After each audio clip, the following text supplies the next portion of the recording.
भक्ति देवी एक वृद्धावस्था में अपने यौवन पुत्रों को मूर्छित अवस्था में वृद्धता को प्राप्त होते हुए मैंने देखा महाराज, और उन्होंने मुझे ब्रह्मा का पुत्र जान करके मुझसे निवेदन किया कि महाराज मुझे पुष्ट करिए, और मैंने वचन दिया हूं। परंतु महाराज मैं घूमते घूमते चारों दिशाओं से, सब तीर्थों से, सब मंदिरों से, सब ज्ञानियों से इसका उपाय खोजते खोजते आ रहा हूं, परंतु कहा महाराज मुझे अभी तक उसका उपाय नहीं मिला। तब शनकादिक ऋषि ने कहा कि भैया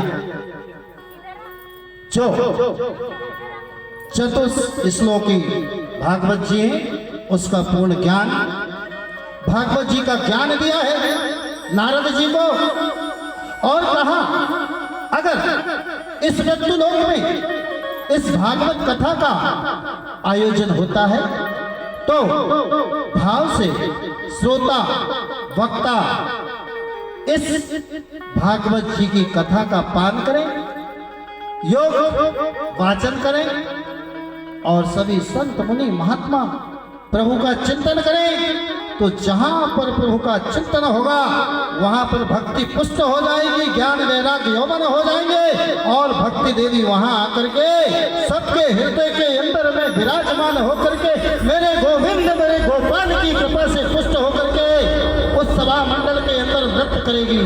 ऐसा सनत कुमारों ने नारद जी से कहा महाराज अब ये बताओ इसे कहाँ करना चाहिए, इस मृत्युलोक में कहाँ स्थान है महाराज।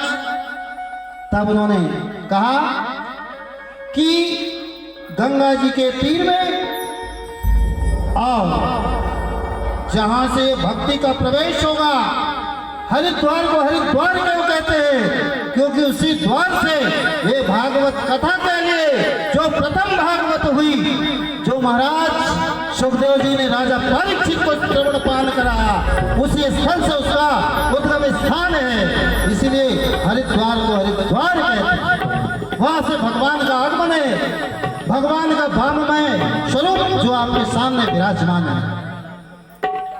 कहा हरिद्वार के पास आनंद नाम का एक घाट है गंगा जी के तीर में, उस घाट के पास जाकर के महाराज इस सप्ताह यज्ञ का आयोजन कराइए। योग सुखदेव महाराज को आमंत्रित किया गया और ये कथा का आयोजन किया गया, और जब वेद ध्वनि हुई, शंख ध्वनि हुई, भगवान के गीत आए, तो वहां पर भक्ति देवी आकर के पुष्ट हो गई, ज्ञान वैराग्य आ गए। आइए एक सुंदर भजन, भक्ति देवी झूमी है, नाची है, गाई है, सभी लोग झूमते हुए, और वहीं से भक्ति ज्ञान वैराग्य पुष्ट हुए, इसलिए हम उनकी याद में थोड़ा झूम लें, भजन गा लें। बोलिए हरिराम की जय हो, जय जय श्री राधे।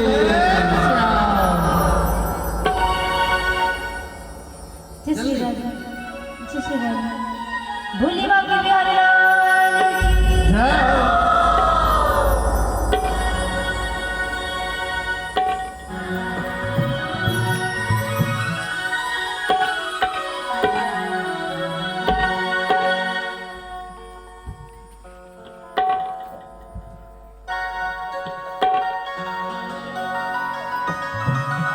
सच्चे दरबार की जय। हेलो।